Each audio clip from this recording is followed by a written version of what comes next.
अगला चैप्टर हम लोग का है 8वां चैप्टर रेडॉक्स अभिक्रिया। ऑक्सीकरण अपचयन अभिक्रियाएं। ये ऑक्सीकरण अपचयन अभिक्रियाएं क्या होती है इसको हम लोग देखते हैं। तो सबसे पहले ऑक्सीकरण किसे कहते हैं? तो ऑक्सीकरण वह प्रक्रिया होती है जिसमें कोई तत्व या परमाणु ऑक्सीजन से क्रिया करता है, यानी वह प्रक्रिया जिसमें कोई तत्व या परमाणु ऑक्सीजन ग्रहण करता है, तो उस प्रक्रिया को हम लोग कहते हैं ऑक्सीकरण। और इसी का उल्टा होता है वह प्रक्रिया जिसमें कोई तत्व या परमाणु हाइड्रोजन ग्रहण करता है, उस प्रक्रिया को कहते हैं अपचयन।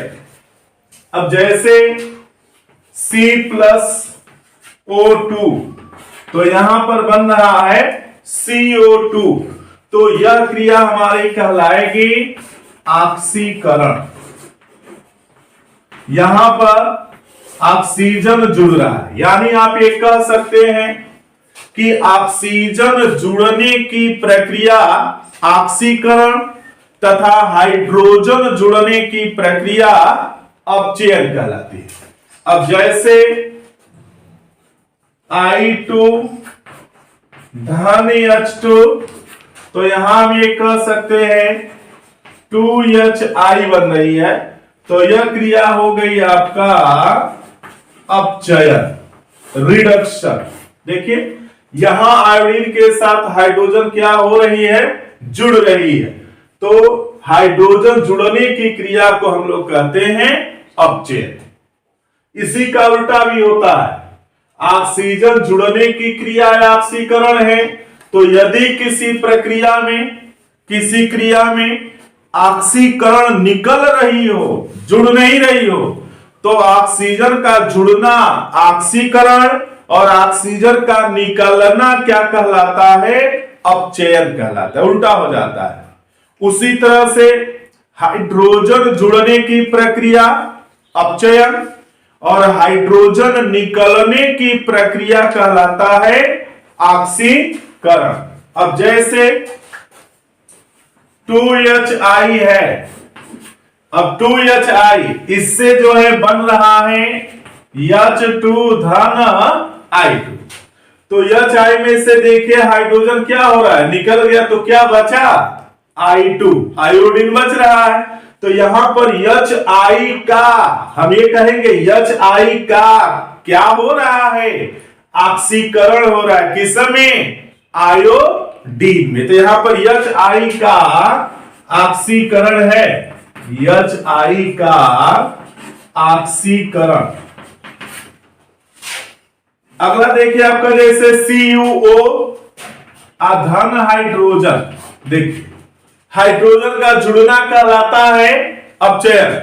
तो कॉपर ऑक्साइड है, यहां पर हाइड्रोजन से क्रिया हो रही है, तो क्या होगा, यहां पर बन जाएगा Cu प्लस H2O।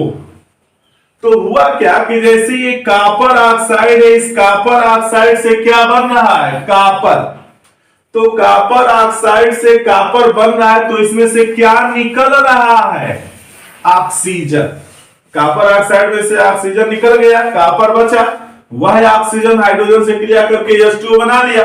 तो अभी आप देख रहे थे कि ऑक्सीजन का जुड़ना ऑक्सीकरण, उसी तरह से ऑक्सीजन का निकलना क्या हो जाएगा, अपचयन। यानी यहां पर कॉपर ऑक्साइड का कॉपर में क्या हो रहा है, अपचयन हो रहा है, कॉपर ऑक्साइड का अपचयन हो रहा है। तो इस तरह से हम ऑक्सीकरण और अपचयन क्रिया कहते हैं। ऑक्सीकरण की क्रियाएं अलग होती हैं, अपचयन की क्रियाएं अलग होती हैं। लेकिन ऐसी अभिक्रिया हो जिसमें दोनों क्रियाएं साथ साथ होती है, तो ऐसी अभिक्रियाओं को हम लोग कहते हैं ऑक्सीकरण अपचयन अभिक्रिया, यानी उसी को कहते हैं रेडॉक्स अभिक्रिया।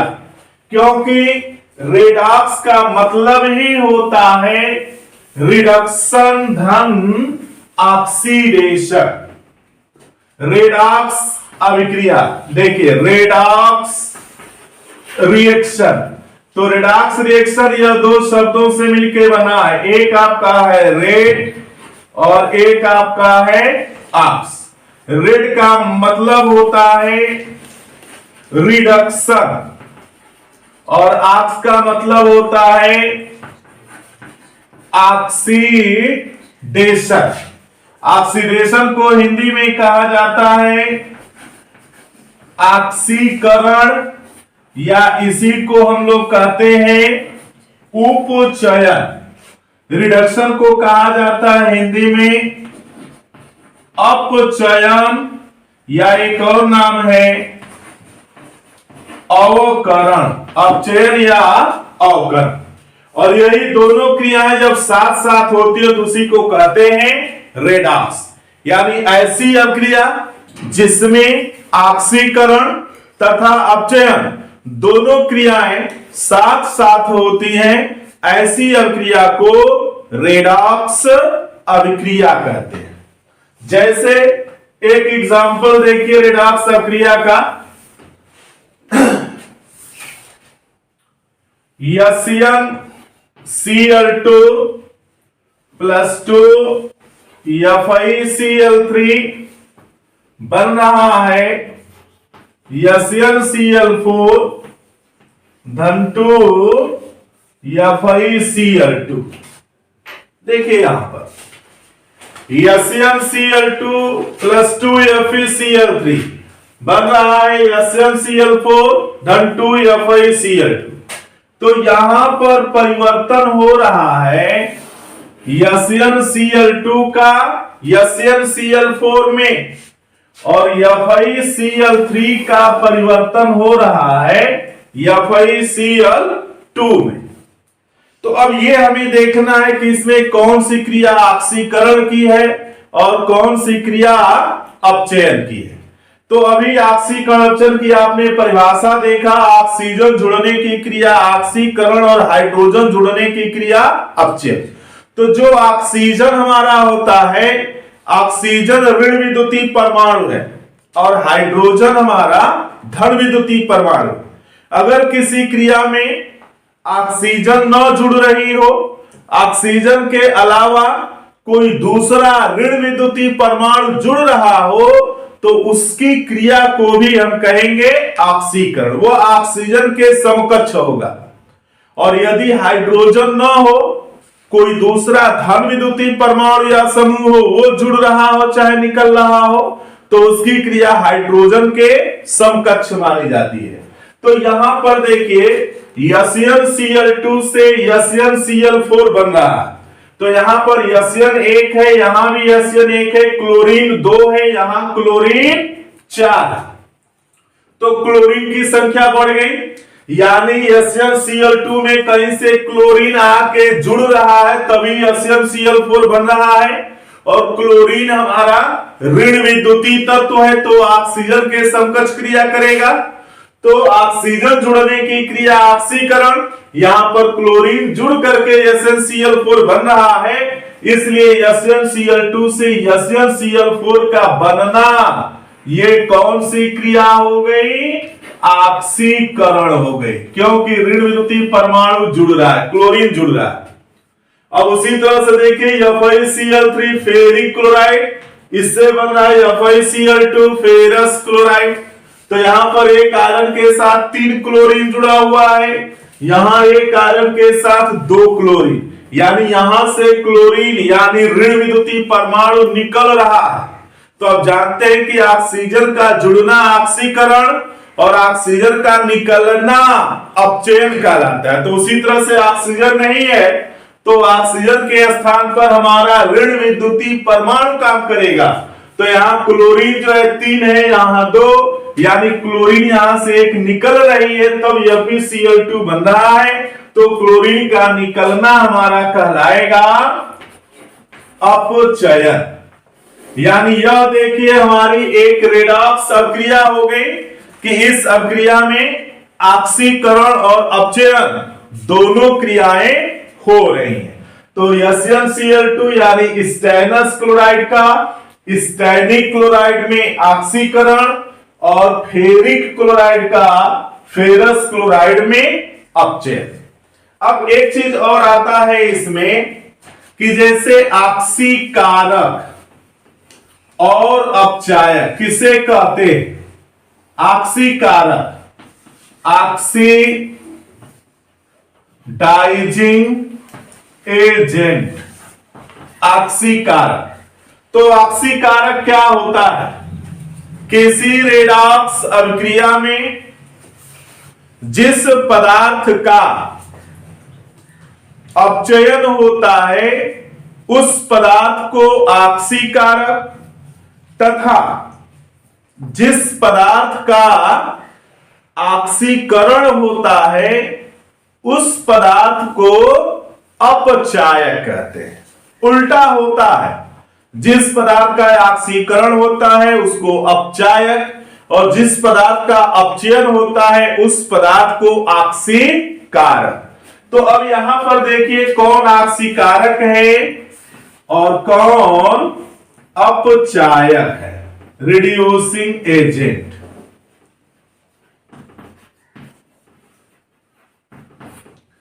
तो ऑक्सीकारक हमारा कौन सा हो जाएगा? जिस पदार्थ का अपचयन हो रहा है। आप देख रहे हैं यहां पर किस पदार्थ का अपचयन हो रहा है? फेरिक क्लोराइड का। किसमें अपचयन हो रहा है? फेरस क्लोराइड में। तो जिसका हो रहा है वही पदार्थ कहलाएगा ऑक्सीकारक, जिसमें हो रहा है वह नहीं, जिसका। तो जिस पदार्थ का अपचयन हो रहा है वह पदार्थ कहलाएगा ऑक्सीकारक। तो यहां पर ऑक्सीकारक हमारा हो जाएगा फेरिक क्लोराइड FeCl3। और अपचायक कौन होगा? तो देखिए स्टेनस क्लोराइड का ऑक्सीकरण हो रहा है तो स्टेनस क्लोराइड हमारा हो जाएगा अपचायक, यानी SnCl2 हमारा हो गया अपचायक। तो आपको अभिक्रियाएं दी रहती हैं उसमें छांटना रहता है, पूछ देता है प्रश्न में कि इसमें ऑक्सीकारक और अपचायक बताइए। तो पहले आप पहचानेंगे कि किस पदार्थ का ऑक्सीकरण हो रहा है, किस पदार्थ का अपचयन हो रहा है, और जिस पदार्थ का ऑक्सीकरण हो रहा है वह पदार्थ अपचायक कहलाएगा और जिस पदार्थ का अपचयन हो रहा है वह पदार्थ ऑक्सीकारक कहलाएगा। तो ये हो गई हमारी रेडॉक्स अभिक्रिया और ऑक्सीकारक और अपचायक। अब देखिए रेडॉक्स अभिक्रियाओं को वर्गीकृत किया गया है। रेडॉक्स अभिक्रियाओं को वर्गीकृत किया गया है।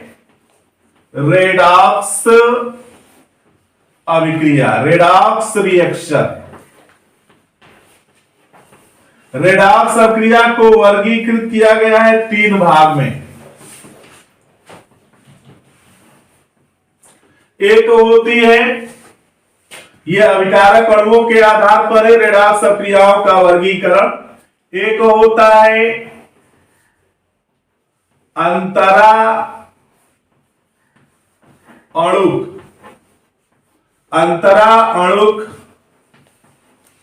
रेडॉक्स अभिक्रिया, अंतरा अणुक रेडॉक्स अभिक्रिया। दूसरा होता है अंत अणुक रेडॉक्स अभिक्रिया, अंत अणुक रेडॉक्स अभिक्रिया। और तीसरा होता है स्व ऑक्सीकरण अपचयन, स्व ऑक्सीकरण अपचयन अभिक्रिया, या इसको कहते हैं असमानुपातन, असमानुपातन अभिक्रिया। इसको इंग्लिश में कहा जाता है डिस्प्रोपोर्शनेशन रिएक्शन, डिस्प्रोपोर्शनेशन रिएक्शन। अंतरा अणु कहलाता है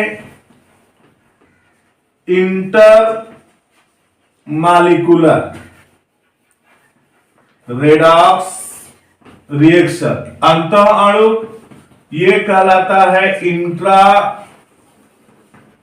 मालिकुलर रेडॉक्स रिएक्शन।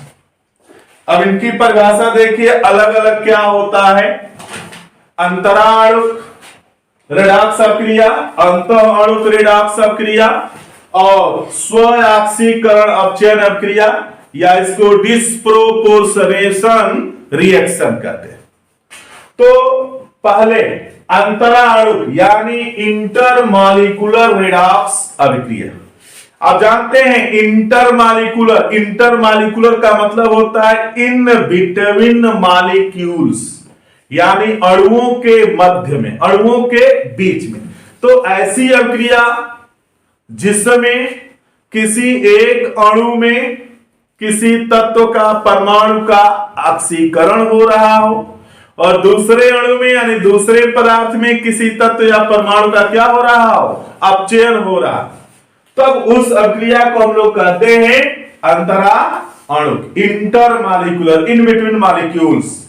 यानी वह रेडॉक्स अभिक्रिया जिसमें एक पदार्थ का ऑक्सीकरण और दूसरे पदार्थ का अपचयन होता है, उस अभिक्रिया को कहते हैं अंतरा अणुक रेडॉक्स अभिक्रिया। जैसे अभी एग्जांपल आपके सामने था, NCl2 धन 2FeCl3 बन रहा है NCl4 धन 2FeCl2। तो यहां पर देखिए NCl2 का NCl4 में ऑक्सीकरण हो रहा है और FeCl3 का FeCl2 में अपचयन हो रहा है। तो एक पदार्थ का ऑक्सीकरण और एक पदार्थ का अपचयन हो रहा है, तो यह अभिक्रिया कहलाएगी अंतरा अणुक रेडॉक्स अभिक्रिया। दूसरी अभिक्रिया हमारी होती है अंतः अणुक रेडॉक्स अभिक्रिया। अंतः अणुक का मतलब होता है वह रेडॉक्स अभिक्रिया जिसमें एक ही अणु में एक तत्व का ऑक्सीकरण और दूसरे तत्व का अपचयन हो, तो ऐसी अभिक्रिया को कहेंगे अंतः अणुक रेडॉक्स अभिक्रिया। विद इन मॉलिक्यूल, एक ही अणु के भीतर किसी एक तत्व का, एक परमाणु का ऑक्सीकरण और दूसरे तत्व का क्या हो, अपचयन हो। जैसे देखिए आपका 2KClO3 है, पोटेशियम क्लोरेट, यह टूटता है गर्म करने पर 2KCl3O2, पोटेशियम क्लोराइड और ऑक्सीजन में। तो यहां पर क्या हो रहा है, यहां पर क्लोरीन का ऑक्सीकरण हो रहा है, क्लोरीन का अपचयन हो रहा है और ऑक्सीजन का अपचयन हो रहा है। देखिए कैसे हो रहा है। तो ऑक्सीकरण और अपचयन की एक और परिभाषा है। ऑक्सीजन और हाइड्रोजन के अलावा एक इलेक्ट्रॉनिक संकल्पना है। इलेक्ट्रॉनिक संकल्पना के अनुसार वह प्रक्रिया जिसमें किसी तत्व या परमाणु द्वारा इलेक्ट्रॉन त्यागा जाता है, उस क्रिया को ऑक्सीकरण, और जब इलेक्ट्रॉन ग्रहण किया जाता है तो उस क्रिया को अपचयन कहते हैं। यानी इलेक्ट्रॉन त्यागने की प्रक्रिया ऑक्सीकरण और इलेक्ट्रॉन ग्रहण करने की प्रक्रिया अपचयन कहलाती है। और एक और संकल्पना है ऑक्सीकरण संख्या संकल्पना। उस संकल्पना के आधार पर भी हम ऑक्सीकरण और अपचयन को परिभाषित करते हैं। वह प्रक्रिया जिसमें किसी तत्व की ऑक्सीकरण संख्या में वृद्धि होती है, उस प्रक्रिया को ऑक्सीकरण, और जब तत्व की ऑक्सीकरण संख्या में कमी होती है तो उस प्रक्रिया को अपचयन कहते हैं। अब ऑक्सीकरण संख्या क्या होता है तो ये आप जानते हैं, किसी तत्व के एक परमाणु पर स्थित कुल आवेशों की संख्या उस तत्व की ऑक्सीकरण संख्या कहलाती है। तो अब ऑक्सीकरण संख्या यदि आपको पता है तो आप पहचान लेंगे कि किसका ऑक्सीकरण हो रहा है, किसका अपचयन हो रहा है। अब जैसे यहां पर KClO3 में ऑक्सीकरण संख्या हम निकालेंगे, पोटेशियम की ऑक्सीकरण संख्या हर जगह +1 होती है, तो यहां +1 होगा। ऑक्सीजन की सामान्य ऑक्सीकरण संख्या -2 होती है, तो यहां ऑक्सीजन की ऑक्सीकरण संख्या -2 है। अब क्लोरीन की निकालेंगे तो ऑक्सीजन का 3 परमाणु है, तो 3 दूनी 6 ऋण 6 हुआ, और एक पोटेशियम का +1, तो इसको उदासीन होने के लिए क्लोरीन पर +5 आएगा, और एक क्लोरीन परमाणु है इसलिए यहां पर क्लोरीन की ऑक्सीकरण संख्या हो जाएगी +5। इधर आ जाइए, पोटेशियम क्लोराइड में पोटेशियम का +1 और क्लोरीन का -1 हो जाएगा, और यहां ऑक्सीजन O2 के रूप में है, तो O2 जो है ऑक्सीजन का मूल रूप है। मूल अवस्था में तत्व की ऑक्सीकरण संख्या 0 होती है, तो O2 में ऑक्सीजन की ऑक्सीकरण संख्या हो गई 0। अब देखिए कि किसकी ऑक्सीकरण संख्या बढ़ रही है, किसकी घट रही है। तो पोटेशियम का स्थिर है, तो पोटेशियम का न तो ऑक्सीकरण हो रहा है न अपचयन हो रहा है, कुछ नहीं हो रहा है। क्लोरीन का देखिए +5 से और यहां -1 हो रहा है, यानी क्लोरीन की ऑक्सीकरण संख्या में कमी हो रही है, और ऑक्सीकरण संख्या में कमी होना उसका घटना कहलाता है अपचयन। तो यहां पर जो है ये अपचयन हो गया। और ऑक्सीजन का देखिए ऋण 2 है और इससे 0, तो ऋण 2 से 0, तो 0 बड़ा है, ऋण 2 छोटा है, यानी ऑक्सीजन की ऑक्सीकरण संख्या में वृद्धि हो रही है, और ऑक्सीकरण संख्या का बढ़ना कहलाता है ऑक्सीकरण। तो यहां पर हम देख रहे हैं, आप देख रहे हैं कि एक ही पदार्थ में एक तत्व का ऑक्सीकरण और दूसरे तत्व का क्या हो रहा है, अपचयन। तो यह क्रिया हमारी कहलाएगी अंतःअणुक रेडॉक्स अभिक्रिया। अगला हमारा है स्व ऑक्सीकरण अपचयन, ऑटो ऑक्सीडेशन रिडक्शन रिएक्शन, या इसी को डिस्प्रोपोर्शनेशन रिएक्शन कहते हैं। तो इसमें क्या होता है कि जब एक ही तत्व का ऑक्सीकरण और अपचयन दोनों होता है, एक ही तत्व का, तब उस प्रक्रिया को हम लोग कहते हैं डिस्प्रोपोर्शनेशन रिएक्शन। यहां पर देखिए अंतः वाले में तत्व अलग अलग हैं, एक क्लोरीन है, एक ऑक्सीजन है, अणु एक है लेकिन उसके तत्व अलग अलग हैं। लेकिन डिस्प्रोपोर्शनेशन में एक ही तत्व का ऑक्सीकरण भी होगा, अपचयन भी होगा, तो that reaction is known as disproportionation reaction.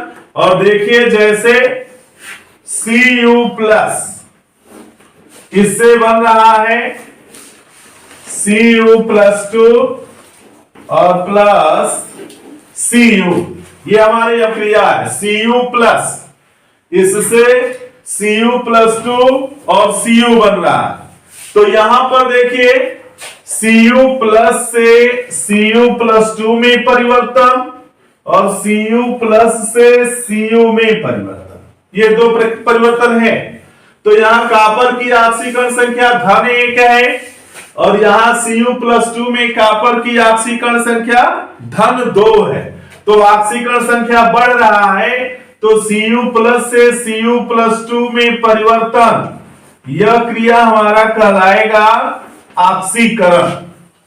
और Cu+ से Cu देखिए उदासीन आपका परमाणु बन गया, तो यहां कॉपर Cu में कॉपर की ऑक्सीकरण संख्या 0 होती है, तो यहां +1 है, +1 से 0, तो घट रहा है और ऑक्सीकरण संख्या का घटना कहलाता है अपचयन।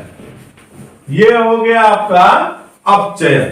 तो अब यहां पर एक ही तत्व का ऑक्सीकरण और अपचयन दोनों हो रहा है, तो उस प्रक्रिया को हम लोग कहते हैं डिस्प्रोपोर्शनेशन रिएक्शन।